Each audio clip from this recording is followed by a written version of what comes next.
So welcome back, everyone, to the Intent Builder podcast. We have a very special episode today. I actually got put in touch with the man, the myth, the legend, Professor Charlie, through one of my friends. So I'll let you introduce yourself. I'm Charlie. Been in the game a little over a decade. A lot of folks know me from Disruptor School or such places as the internet. And our mutual friend Albert was actually in this room maybe a month ago. We were hanging out and we got put together here, and I'm stoked to chat about some stuff. Done a little over $1 billion in revenue from Facebook ads driven. Been in the game basically since the beginning.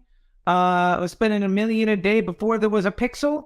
And I will say very easily that I don't think it has not been this easy to operate Facebook and make money since the day I started. And I will say that confidently with just all of the enthusiasm in the world. So if you don't necessarily feel that way, let's change that, because you absolutely deserve to be successful. And if you don't feel like you're there, it's just a few things we got to change. And I'm stoked to make that easy for everybody to get to. That's a very strong intro. I think couldn't be of a better hook to start this this podcast with. So with that said, a lot of you watching this video might be familiar with my channel or potentially Charlie's.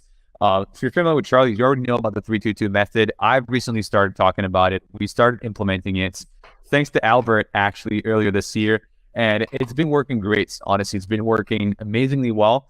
And I'd love for you to touch briefly on how long have you been doing it? Yeah, I came up with the 3-2-2 method several years ago. So originally it stemmed from me working with Facebook to help put together dynamic creative. So I was in the introductory tests for the dynamic creative ad products. And the 3-2-2 method comes out of how to leverage the scientific method as well as a machine learning environment to answer very specific questions with a binary pass or fail. It's really where it all comes from. A computer scientist, basically, and a data analytics person moving into machine learning to make money. That's where it really comes from. So I've been using it for about that long, and I can confidently say that over the last 2 years total, I don't think I have managed a single ad account where that wasn't the absolute beginning, first step number one to anything that was done inside of that ad account. And I don't have a single ad account that I've touched in over 2 years where that isn't being used at all. So it is the single simplest, most basic building block of any ad account that I've been operating for multiple years now. Interesting. And the comment that I get the most often is we work with a lot of fashion brands. And I think also a big part of my audience is fashion brand owners. And a lot of the time they're asking me like, I don't have a USP. I don't have this crazy mechanism. So we'll go and broad work for me. And I know you have a fashion store actually, Charlie. So I'd be curious for you to, how does that structure work for a fashion brand? Yeah. I would ask anybody, do they have enough money to confidently misuse a product that they're spending a lot on? Folks say, well, I don't know, I have a very niche product. So what I want to do is pay extra so that the vast majority of people who want to see my content won't see it. That's the strategy if you're not using broad. Let's say you're using a lookalike. Let's say it's a 1% lookalike. That's a 99% exclusion. They say, well, but the 1% lookalike is based off of Facebook's data, my buyer's information. So let me ask you a question. Do you trust Facebook's data? Do you have a super high confidence that they know exactly what they're doing and they're targeting all the right people at all the right time and the attribution's 100%? Because if so, okay. Yeah. I haven't had somebody say yes to that in years. So they say, oh, but we use interest groups. Okay. Do you know how an interest group works? Most of the time, the answer is, well, people want to buy something in that, or they're interested in that. Or no, that's not true. Interest groups were developed by Facebook about a decade ago as their alternative to affinity audiences to get Google advertisers to feel comfortable using the Facebook platform. The interest group tech team at Facebook was disbanded about 5 years ago.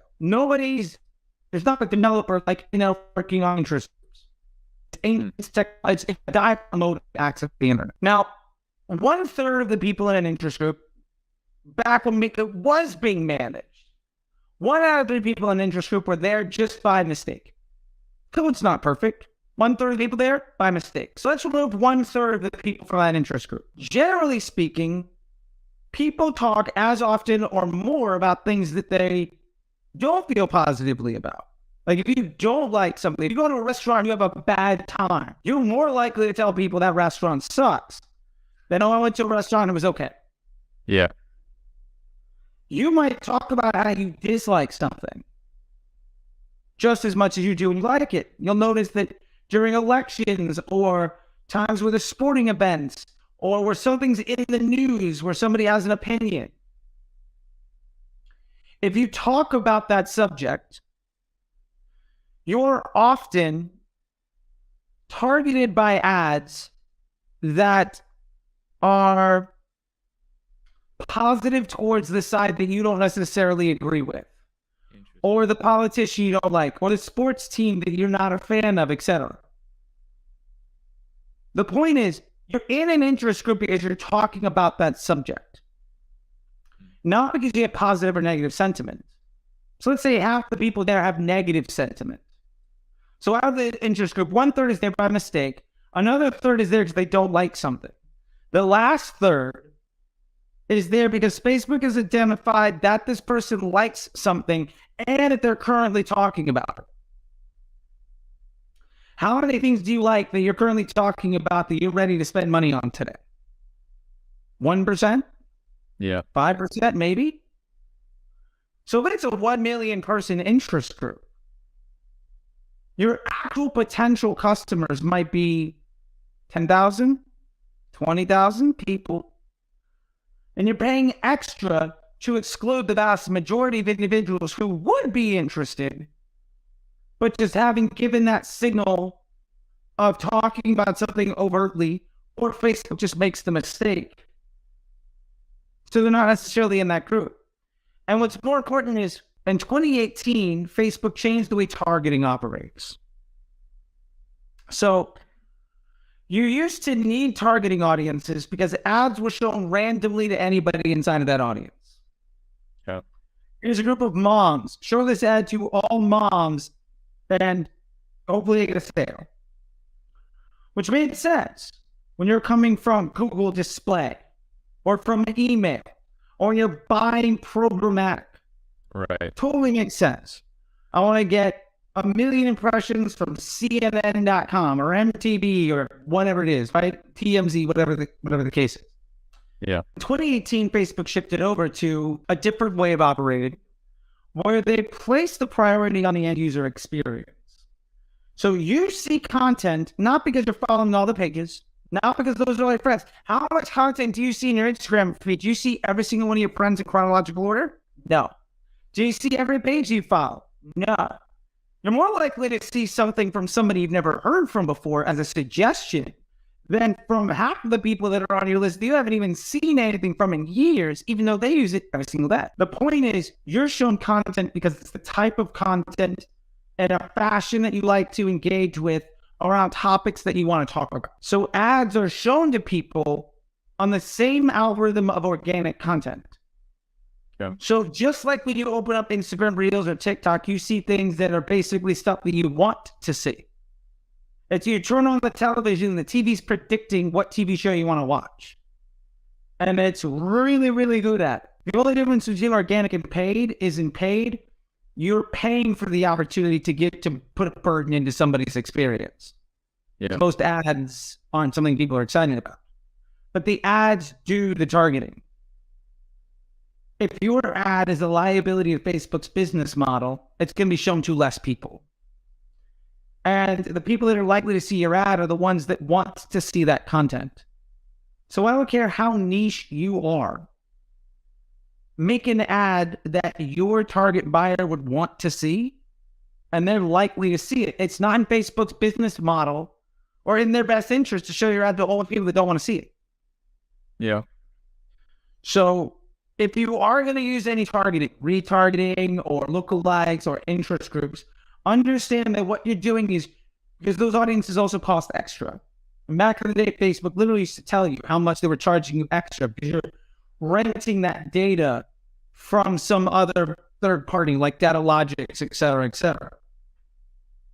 So if you're using targeting audiences, basically what you're doing is you're paying extra to make sure that the vast majority of people that want to see your content never see it. So you can get a few sales right away in a way that is completely not sustainable, so that you force the majority of your ads on the people that don't want to see you. So your average advertising costs skyrocket. And as a result, Facebook gets more and more expensive over the years instead of becoming cheaper and cheaper and more stable. So that is the, yeah. But interesting. Sorry. Yeah, no, that's a very good answer. And so are you saying that interest-based audiences, platforms like Facebook, they only look at what you talk online, but they don't necessarily look at intent or behavior? Whereas, like, let's say you purchased a product from a similar brand in the past. So what exactly is looked into when somebody's put inside of one of these interests? Yeah, so there's a lot of stuff. There's buying intent in there for sure. Okay. But let me ask you this. Or let me tell you a quick story about when I was running New Balance. Not like CEO, like they were a client, yeah. Full transparency. I know a lot of folks out there make a lot of clients, right? Always good to give a disclaimer. Yeah. At the very beginning of advanced matching, which is the part of the Power 5 that is the brain for broad targeting, we were doing tests. 2/3 of our account at broad, 2/3 of our first time impression. Now there's like a first time impression ratio. Yeah. And other like nonsense metrics that people say is important because they're not actually good at their job. 2/3 of our spend went to people that had abandoned cart at one of our competitors that week. Why? Well, we had an ad for a red sneaker, a red like trainer, right? Now, if you had gone to Nike, say you saw a Nike ad, and you went to Nike.com, interested, left. You saw a Converse ad for a red pair of trainers. Went to the website, looked at the product, added the carpet, left. Went to Saucony and to Puma. Same thing. Facebook is saying, you're interested in this content. You're clicking on these ads. You're spending time on this website. You're filing these events that are in a sales funnel. Where's somebody else that's optimizing towards this sales funnel, this content that you haven't said no to yet? Clearly you want it, but we haven't shown you the right thing. So here's something else. So as a result, our first impression was bottom funnel retargeting for all of our competitors. Okay. That happens every single day. Yeah. Yeah, that's good. And you talked about these metrics that some marketers kind of hide behind, and one that you've been a big advocate to not to speak against, but at least you're challenging people on Twitter sometimes about ROAS. You're saying that ROAS doesn't really matter, and you have a shirt right now that says "fuck ROAS." So absolutely. Very nice shirt. Thank you. So that's the merch store. Yeah. There you go. And walk us through, why do you not look at ROAS, and what instead perhaps should people look into? Okay. Well, let's try this. Let me ask you a couple of questions, and let's just take the journey. Go for it. What is ROAS? Return on ad spend. So it's your purchase conversion value divided by your amount spent. Okay. Today. For the sales that are attributed. Correct. Based on the revenue that's tracked. Exactly. On that ad. Or in that campaign. Yeah. Sure. Okay. Or on that day. Roughly. Okay. How many sales do you think that Facebook gets taken credit for, or also being taken credit for by other channels? There's a clear, just by using, let's say, triple wall, you can see some overlap. Some overlap. Got it. Okay. That overlap. Okay. So we have some overlap. Second, Do you think that anybody buys on the first time they ever see an ad? It's unlikely. Okay, so like I saw a thing today that said, someone's giving me pushback, said 50% of our revenue comes from day one. My argument is, I think 0% of your revenue comes from day one. Maybe 0.3% comes from day one. Okay. Somebody might see, Brad, the average customer journey, how long do you think the customer journey is? Wild guess, but I'd say at least days. Okay, I would say years. Years. Okay. Yeah, I would go out and buy, I bought, let's for instance, I got these shoes. I got these Chuck Taylor shoes. All right? Yeah.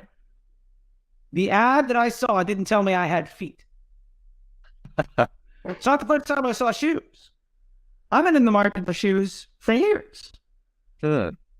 So I'm already mid-fall. I've already bought Converse a few times. I've already bought sneakers a few times. So the point of that is, let's say you don't have a product that is so new nobody's ever heard about the problem. They were never product or problem aware. You've just informed them how much worse their life is than what they thought before they saw the ad. And you're giving them a solution. It's the first time they've ever seen it, and somebody buys right then and there. Yeah. I'd say in that case, as long as all in the tracking is completely okay, and nobody can ever buy twice, and anybody that buys from you is never allowed to tell anybody else that you ever exist, as long as nobody's ever allowed to come back to your website more than once, and you have no organic efforts and you decided to never run search or email, then ROAS might be legitimate. Let's take this into account, though. ROAS is attributed revenue divided by ad spend, right? Yep. Is the revenue accurate? Probably not. Yep. Right? Like, it's not 100% accountable of all the transactions, of all the touch points. Okay. So the numerator is wrong. Bottom, the denominator is ad spend. Well, it's ad spend today, or on that ad, or in that campaign, or this week, or whatever it is. Yeah. But what if I showed you an ad yesterday? What if I showed you an ad in a different campaign? Yeah. Well, then your retargeting ROAS being a 3 doesn't mean anything if it costs me $1,000 to get that ROAS of a 2 at like $20 on retargeting to get you to that point. You're out of business. Yeah. And so, well, they say, okay, but yeah, we're going to look at MER. So, okay, we don't care, right? It's blending ROAS all the way up. Awesome. You have an MER 3. What are you going to do tomorrow? It's hard. No idea. Yeah. Like, is that MER? Now you say I can spend more. Okay, let me ask you this. Is that MER 3? Is that all new sales? Is it returning sales? How far through the customer journey are you? How much of that revenue is a fully mature lifetime value versus net new? What about returns? What was your ad spend? How much of that was done? What was the margin on each one of those sales? Did you want to say it? Every day, the answers to those questions are going to be different. And more importantly, none of the answers to those questions are going to tell you what to do on any given platform. So my point is, ROAS is a fraction where the numerator is wrong or inaccurate. Yep. And the denominator lacks context. Sure. And I would say data is only as valuable as it is actionable. So if the numerator is inaccurate, the denominator lacks context, and ultimately what you get is a data point that you cannot take action on. Or you might say, well, ROAS, yeah, but we have to look at these other things. Okay, why don't you just look at those other things? Why don't you look at just blended CPA? Why aren't you looking at cost of goods? Why aren't you looking at LTV? And if you are, then what good is ROAS anyway? Yeah. Other than to tell you how much credit I can take for everybody else's work. Because really, that's what I'm doing. Like, my Facebook ROAS can be phenomenal by just of everybody that opened up an email. And my Facebook ROAS is going to be a lot better if the CRO team crushes. My Facebook ROAS is going to be really good if my Google team is kicking ass. So it's how much credit for everybody else's work can I take in a way of misrepresenting revenue by a spend number that isn't accurate so that I can't decide on any future decision. That's ROAS. And how do you think agencies should take action on this? Because I think we've labeled ad platforms who clearly have their own business model, and we've talked about an overlap because they all want to make sure that they attribute themselves back, because then you're going to spend more on that platform if it looks better. But I feel the problem is also at the agency level, where you also want your channel that you manage as an agency to look good. So how do you report, how do you approach this conversation as an agency or as a marketer with the brand? Or should the agency be the one bringing this up, or is it part of the brand? Or who exactly needs to have that conversation?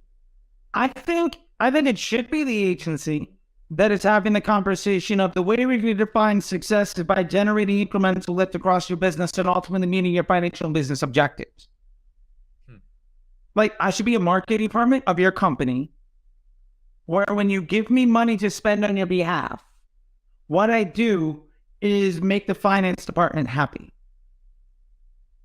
That's my job. That should be my job.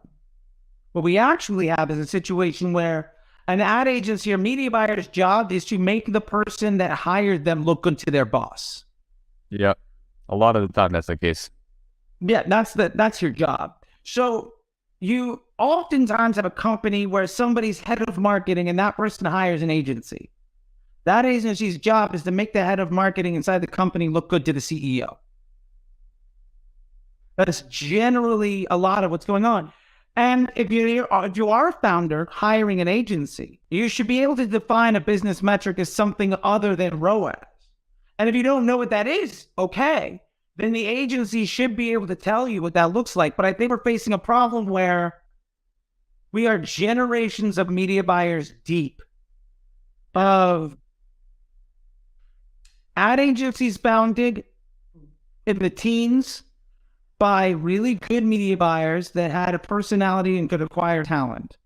Then they brought on so many clients that they got on their friends to come and join it. And they basically poorly trained, underpaid, and overworked series of like college grads to just maintain a business model based on how much credit for everybody else's work can I take so that I can push up commission on my ad spend by getting the client to spend more money. Nowhere in there is the business objective actually success for the client.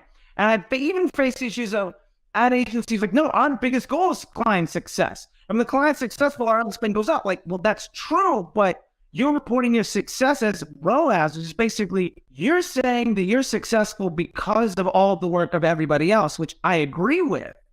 But you're not measuring your success on how you're helping everyone. You're measuring your success by how much credit for their work can you take.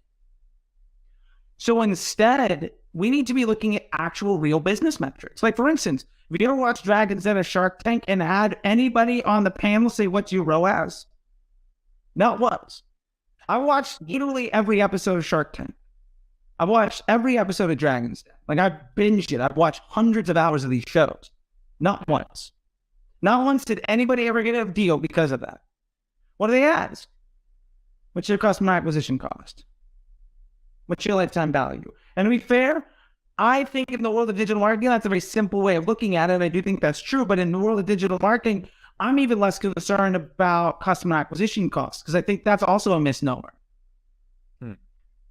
I'm concerned about what is the cost to acquire revenue? How many times does the average person give you money? And what is the overall value? So for instance, if I know the average customer buys 3 times and my blended CPA across my business is $40 and my LTV is $240, I know that basically I'm 2 to 1 on acquisition of revenue to total revenue. Bake in COGS. Let's say my product costs $20. Now I've got a margin of $60 per customer that I acquire. Okay. Great.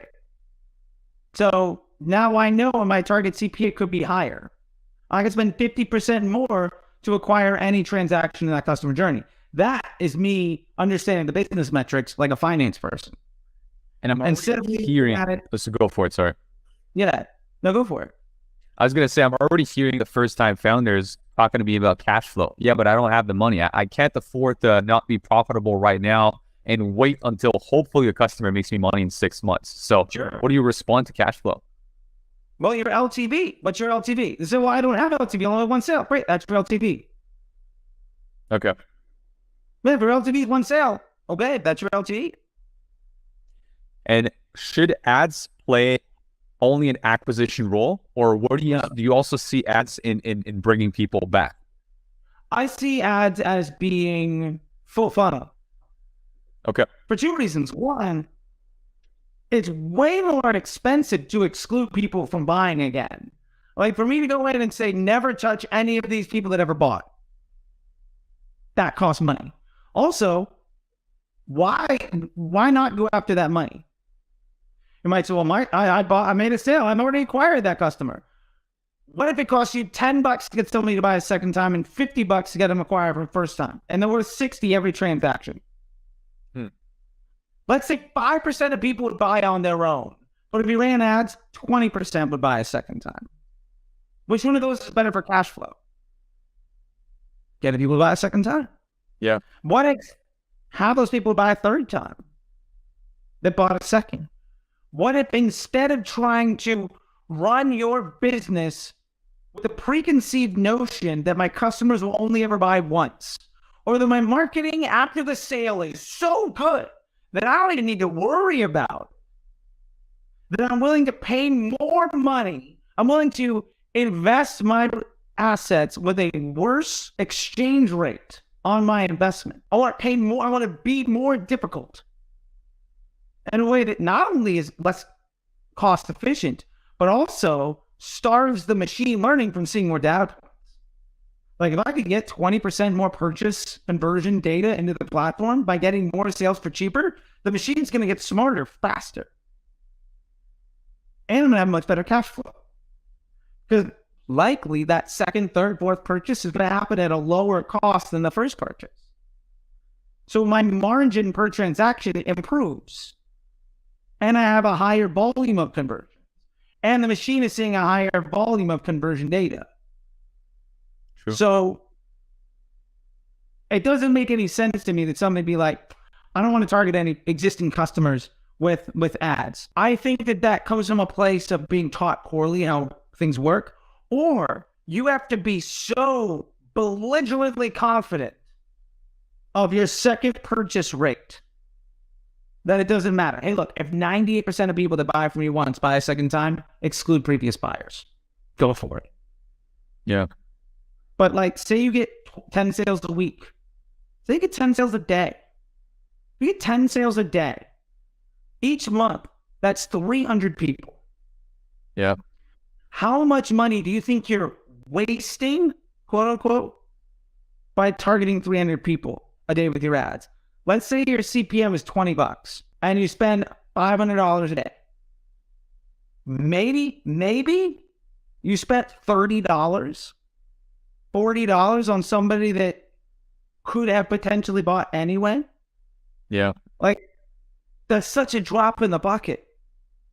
Realistically, it's like $10, $15. Because also, if they don't want to see your ads, Facebook's not going to show it to them.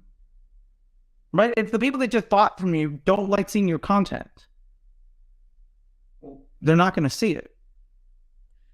And that kind of brings me in two different directions that I'd like this conversation into. The first one being, and I'm talking from personal experience, speaking to founders who have this new collection or have this new product type or this new variant, and they absolutely want to get sales for that variant, but they're trying to crack product market fit, essentially, is where I'm going with this. How can I frame that question? I'm trying to find the best way to frame that question, but testing a new product with ads, with that method that we're talking about, how do you make the split between the problem being at the ad level or actually being deeper? I would say that's a strategy issue. That's a really bad idea. Like, yeah. The concept, the business strategy of saying, I'm going to take ad dollars. The business strategy of saying, I'm going to take Facebook, a business model amplification device, to go out and test new business models. Doesn't make any sense. Okay. And what solution would you offer for that? If you want to test products, great. Use organic social. Okay. Use email. Use search. Use search. Go into search campaigns, bunch up all your keyword stuff. See what people get their attention. Make some sales. Talk to those customers. Do transaction surveys. Like, see what people have to say about the product. Use their words and their feedback and their, UGC or whatever it is that they give you. Figure out something that works and then take Facebook to amplify that business. But saying that you're going to use an historically terrible exchange rate investment to then test new business ideas is objectively very poor financial management. Like, it's going to be a wake-up call for a lot of people watching this. Yeah, I cannot think of a legitimate reason to do that. The only situation where this might work, and I've done to call a caveat to it, is with catalog ads. DPA, dynamic product ads. Show somebody your entire catalog. Then go into it and break down in the breakdown section and then in delivery. At the very bottom of delivery, you'll see by product ID. And you'll see when I show somebody my entire catalog, say it was a paper catalog, what page stops them? What product are they actually interested in? Where's all the ad spend going? Where are all the clicks happening? Yeah. At least then I kind of have an idea, but the honest truth is, if that's not lining up with sales data inside my store, then, but still, you're still doing product research in a way that your cash register should tell you in your inventory. Like, your fulfillment, your finance team should know that answer. Yep. Or going back to earlier, I said there was two ways to go about this. A second, completely different way I'd like to tally back on the conversation we were having earlier is what do you do with first order profit? You talk a lot about LTV, which seems to be more of a long-term play, but shouldn't a founder's goal be to make profit on that first order, or are you trying to make them profit 3 months, 6 months, 12 months down the line? I think it depends on where you are in your business. Sure. Like I said, your LTV could 100% be one sale. That could absolutely be it. Yep. Now, if you have a business that isn't scaling and you have cash flow and inventory issues, and you say, I'm willing to make the bet on Facebook to amplify my business, it would be unrealistic for you to say, I have something that I'm unsure about that's a little unstable. I'm going to crank up the volume of this. Yeah. And you have confidence that the outcome is going to be something that's net positive for you. Yeah. Taking a big bet. Yeah. Running Facebook ads, it's not step one. Running Facebook ads is, I know something that works. What I'm going to do is bring this to the masses. You say, I'm willing to take that bet because I've got money in the bank that I'm willing to invest in seeing if this works. Sure. So either you're willing to take the risk or you invest into, as you said earlier, organic search, etc. to first validate your hypothesis. Yeah. Like, think of it like this. In the ideal situation, you pay for your Facebook ads out of the profit margin of your business. Yep. Simple. And if you don't have a profit margin in your business, you pay for Facebook ads as an investment in your future. Now, investments very rarely are profitable on day one. Indeed. Compound interest. So, yeah. If you were to go to a business, if you were to go to a bank and get a business loan and said, I'm going to be profitable in 30 days, you're going to get laughed out of the bank. Yeah. There's literally no difference. So don't spend money you can't afford to lose. Spend that money on something that you already know how to win at, or have the ability to lose for long enough to figure it out. Otherwise, you're just pulling lottery tickets, and when you fail, it'll be your fault. That makes sense. And what are your thoughts on these obviously right now it's kind of gone down a little bit, but I still often see questions in the comments or calls being booked with drop shippers or people who are kind of the fast money, the fast turnaround, low LTV, and their whole business model revolves around making money today and making ads work at all costs. What do you think about such a business model? What do you think about the longevity of such a business? I think you can have a great business doing that. I think you just have to run it like a business. I've done a lot of drop shipping stuff. You can't, the thing is, having a product is very different than having a brand. You are drop shipping, that's fine. But drop ship a product where you can vertically integrate the next product. Okay. So like I did a store once like Squishy Cats. I was like a Squishy Cat cell phone case, and then a Squishy Cat like phone thing. I put a Squishy Cat like, you know, like thing on your desk. The point is, if you bought one, I could use my email to make the second sale on a different product. And I could use that revenue to ultimately build a brand. There's nothing wrong with drop shipping, but drop shipping a single product in a way where you're not able to leverage your CRM list or vertically integrate your customer base is stupid. Okay. Like I'll just say that. It's an absolute waste. And again, it's one of those things like when you fail, it will be your fault. And I think my biggest problem is that most people haven't been taught that. Yeah. Which is one of the reasons why I make content every single day. It's a good one. And talking about that, if you had kind of one main lesson from this talk that we've had together, just from your years also in this sphere, what would it be for a first-time founder building an e-commerce brand? What would it be? I would say, like, if I could break it down, there are three things I would love everybody to walk away with, and this is the lesson. Number one, know your numbers. Most importantly, and again, let's if you're running on Facebook, so let's focus on this. Know your numbers. Yeah. What numbers actually matter? Lifetime value, cost of goods, cost for the acquisition of a transaction, and average transactions for a customer journey. Know those four numbers. Yeah. My customers were $200. They buy twice. Average, sales cost about $40. My COGS is 10. Awesome. I know my profit margin per customer journey.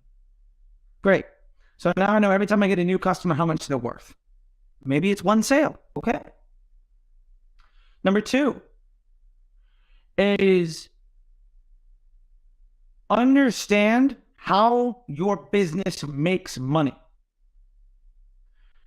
So many people don't know the answer to that, which is terrifying.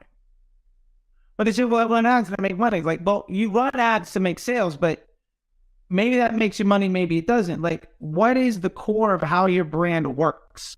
How do you fit into the marketplace? What do customers think about your product?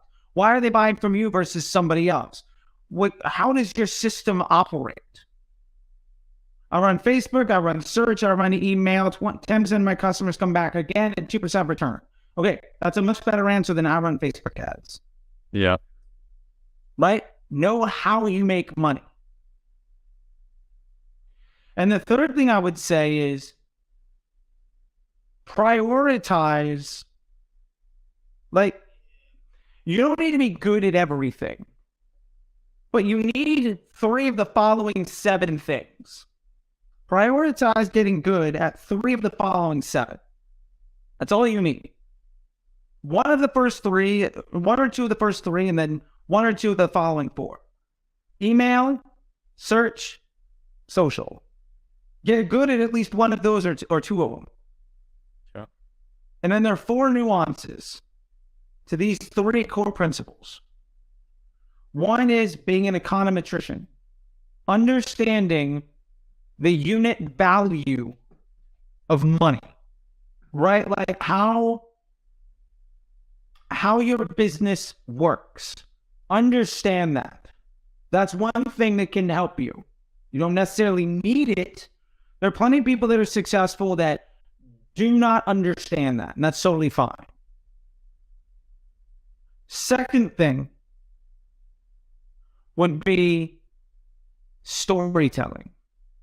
Get really, really good at storytelling. You can be really good at email, really good at Facebook, and a really good storyteller, and you're going to crush. You can be really good at Facebook ads and search and Google and be a really good econometrician. You're going to crush. Another nuance would be operations.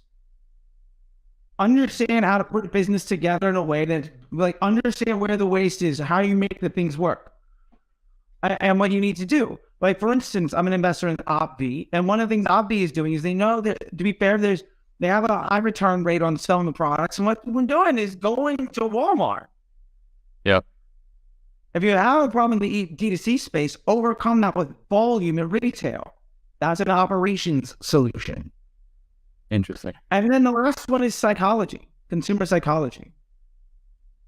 And so if you can get good at one of the three primary commodity skills of email, search, and paid social, and then be good at the nuances of economics, storytelling, operations, or psychology, you only need 3 of these 7 things, and you can make an 8-figure business. But if you don't have at least 3 of these 7 things, you're going to fail.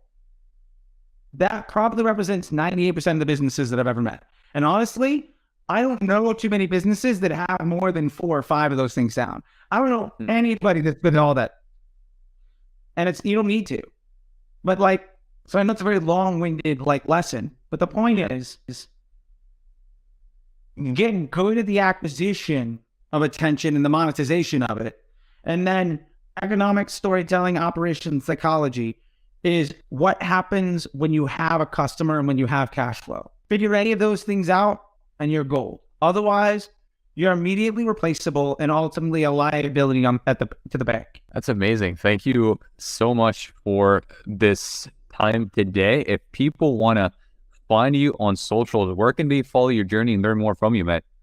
Yeah, you can find me at CT the Disruptor, or go to Disruptor School, or at Disruptor School. I'm on Instagram, I'm on TikTok, I'm on LinkedIn, I'm on Twitter. I got YouTube channels. I got multiple channels on all of those different things. Find me in any one of those places, and please feel free to ask me questions. And you can go to Disruptor School. I've got the Disruptor School program, which is a nice little community. I got the Facebook Ads MBA program, which is a really high-end thing. And my biggest focus is I've been in the game for a decade. I've done over 10 figures in revenue for other brands. I'm currently about to join my 6th brand in the last 5 years that I've done it 5 times. Hopefully it's been over 6, where I've taken it from a 6 or 7 figure business to come to an 8 or 9 figure exit. I've done that 5 times in the last 5 years. I'm about to add my 6th. There's a process to this. And if you don't necessarily agree with anything I had to say today, please ask. If somebody that you listen to disagrees with something that I said today and you challenge them on and they don't have a good answer, that's a red flag. And if they insist that things like ROAS matters, fire them immediately. Because what they're doing is ultimately setting you up for failure. And it might either be they don't know any better. Yeah. Which is a problem. They just don't know any better, in which case you shouldn't trust them with your money because you're more advanced than they are. Or B, they do know better and they're lying to you anyway. In which case, they're assholes that aren't going to help you. Yeah. So that's my opinion, for what it's worth. As somebody that sees people that have suffered under those individuals day in, day out for years now. Yeah, that's my best piece of advice. And how you can find me on socials. Yeah. So guys, everybody watching this, check him out. Check Charlie. He's got an amazing YouTube channel. I personally got a lot of value from it over the last few years, actually, at this point. And on that note, make sure you check out other videos on the channel for some more useful e-commerce marketing tips, and see you guys soon.